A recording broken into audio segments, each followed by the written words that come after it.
So yes, we live in a world where personal relationship, looks like are lasting less and less time.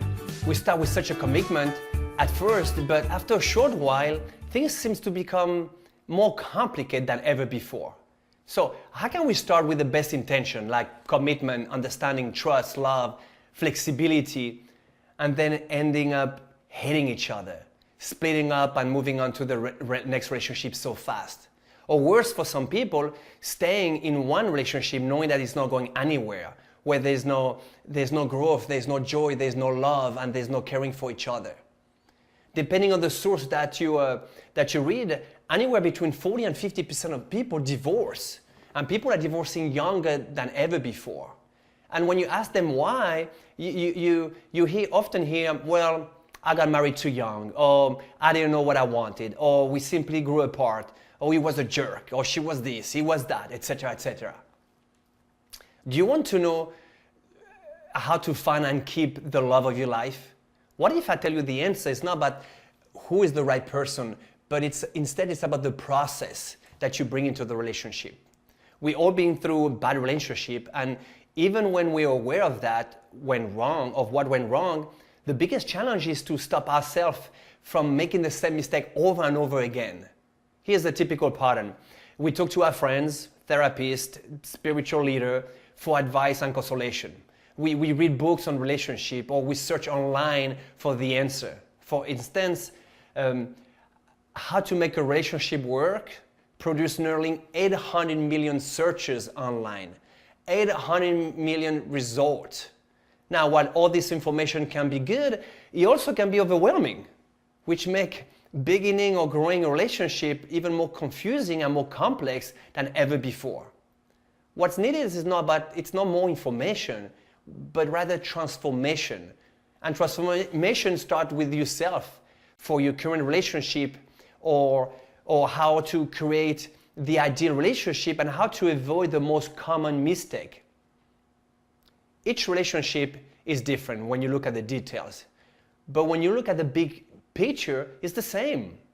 So let me share with you 4 tips today, ideas that I want to share with you that I learned while coaching and helping my clients during the last several years. Either to make a relationship go back on track, or make it better, or to define what's really going on. So number 1, knowing what you want. Have you ever sat down and asked yourself the following question? What do I really want in a relationship? What is it? Because often I find out that people know exactly what they don't want. That they know, right? But what if you shift your thinking and you're specific about what you want? Yeah, be specific. The way I want you to see it, it's, once you create that, you'll be able to recognize it when you're around the right people versus pointing out the things you don't like. So take a minute right now, piece of paper, pen, and just write down, what do I really want in the relationship specifically? You'll be amazed about the information you might find out that can help you focus on the thing you want instead of the thing that you don't want. All right? Number 2, thinking you know what your lover wants or needs. I love this one because the way I want you to think about this is to be open, give it a try. You might be surprised about what you might find out. So look, we are all born the same way, right? But through life, we unconsciously learn different set of beliefs, values, and rules about how things should be, or at least how we think things should be, right? Your decision, beliefs, values, and experiences from your past, consciously or unconsciously, have brought you where you are today, right? So the things that you believe to be true lead you to take the actions you choose to take, correct? And guess what? It's often those particular beliefs that are preventing you from truly understanding your partner, basically, simply because they probably have a different set of beliefs or rules about how things should be. And that can lead to misunderstanding, resentment, frustration. But what if instead you ask questions to find out what is it that they need or want in the relationship instead of thinking you know? What if they ask you the same question and you both can find out each other's needs and want? And then with that information, you can create awareness. You can build a better, trusting, long-lasting, passionate relationship. Look, when you left home, did your parent give you a guide on how to be successful in a relationship? Probably not. But it doesn't matter. What matters is what you do right now. What matters is what you start today. Because the past does not equal the future. What matters is the step that you take right now towards becoming aware of what works and what doesn't work. If you are facing challenges in your current relationship or from the past, it's probably because your set of values, beliefs, and rules is totally different from theirs. And what do most people do when the relationship is not working? Like I said before, they maybe read a magazine or an article about it, or maybe they ask a friend for advice, a friend, especially a friend who are in the same situation as they are. That doesn't help. You know, in the worst case scenario, they leave their partner, their lover, their husband, wife, and they move on to the next relationship, to the next one, without ever truly understanding what caused the problems. Yes, they're gonna tell you, but probably the other side is gonna tell you also. So that's really not an answer, right? So here are some great questions to ask. What is it that you love about me? Ask your lover, ask your spouse. What is it that you love about me? What is it that you respect about me? What is it that makes you want more of me? What is it that I do or say that makes you feel loved? What is it that I do or say that makes you feel respected? What is it that I do or say that makes you feel proud? What is it that I do or say that makes you feel excited, feel happy? Right? You will learn so much information just with those simple questions, because basically you will create awareness about what is it that they love, respect, trust about you, and vice versa. Number 3, holding into things from the past that are not serving you, not letting go of the past.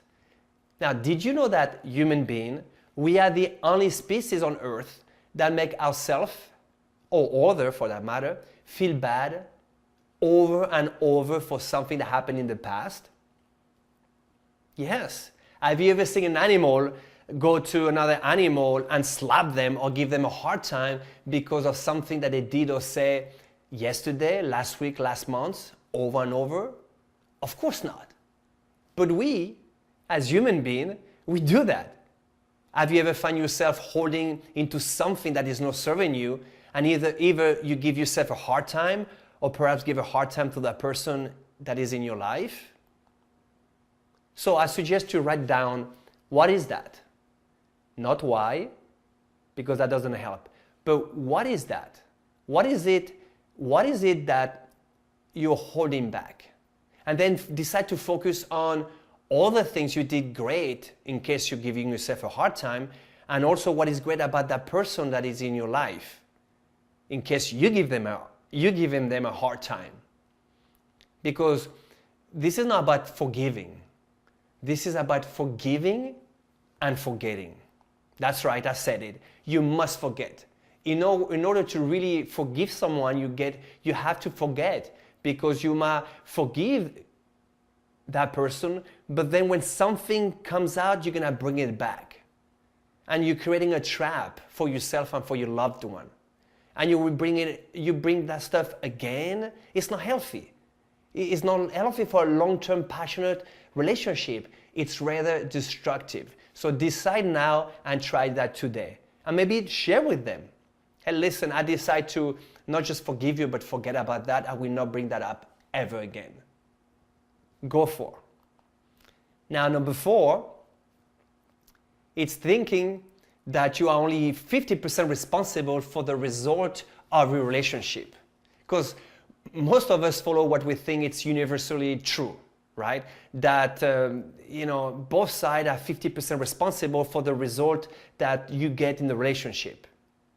And as you and your partner interact early on or later on, you will discover many differences, right? Fortunately, many people focus on what they love about the other person. That's a great place to start. It's then important not to let any bad weeds, any bad experience come into your life, any negative emotion grow into your mind and take over the foundation of relationship, that it's basically love and respect and trust. So if you treat your people in your life with kindness, respect, joy, honesty, understanding, you have the ability to lift them up. You have the ability to lift the spirit no matter what. And then they will feel the same way towards you. There's not such a thing as, well, once he or she start doing ABC, I will be doing XYZ. No. Give and you shall receive. Your partner can support you, help you, lift you up, or drag you down. Unfortunately, as I said before, there are so many misconceptions out there. There are many myths about, if or she love me, he or she will love me the way I am, period. The problem with that way of thinking is that there's little room for flexibility or improvement, because we openly share what we want, but we are not open to making change ourselves.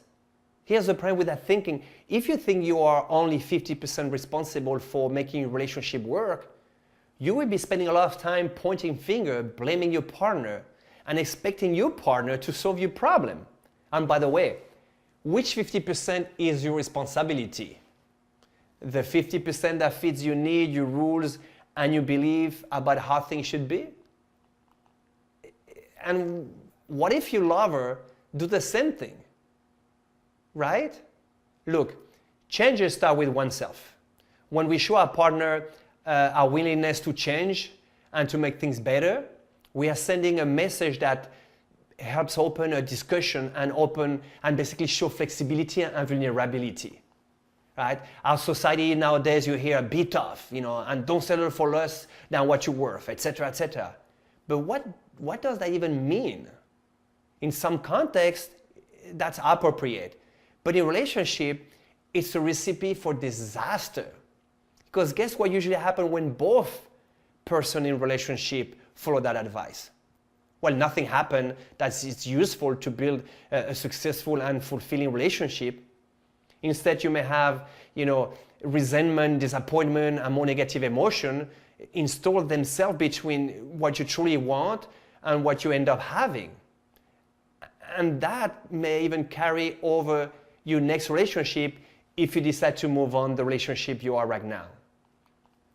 So decide now, right now, decide to be 100%, not 50, 100% responsible for making your relationship work. And of course, you have to be both sides. Both ways have to be 100%. So make sure you have that discussion. Because what you focus on will give you much better result than ever. So finally, I want to say, go out there, make, create, apply those changes in your life. Give it a chance. Try it. Give without expecting. Let your loved one know that you love them. Tell them. Be interested, be engaged, be happy. Bring the joy to yourself and to your life. Be flexible in your approach and have an outstanding life. Thank you. Hey, my friend, it's Ricardo. I hope you enjoyed this episode. Do me two favors. Number one, subscribe to this channel so you can continue to get updates every time I release new training for you. And number two, if you like to get ahead faster in your relationship and truly learn what it takes to create a solid, passionate, and long-term relationship, what I would like to do is to give you my 10 steps to transform your relationship faster. 10 simple steps that I use for my high-paying relationship client.